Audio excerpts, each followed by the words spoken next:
How to use Mylo Cloth Diaper. Let's find out how to wear and adjust my favorite Mylo Cloth Diaper.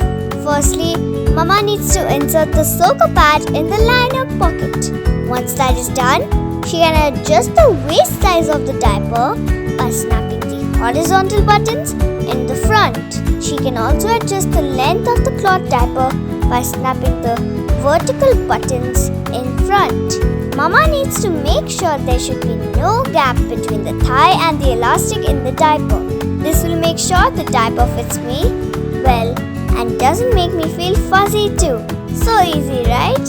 Now all that's left to do is wrap the diaper around me and adjust the size by snapping the waist buttons using the waist snaps on both the sides. Wait! We are not done. Let's do a fit check. The diaper should neither be too tight nor too loose, so that I feel comfortable. Ta-da! The diaper fits perfectly on me and I look super cute. Mylo, raise happiness.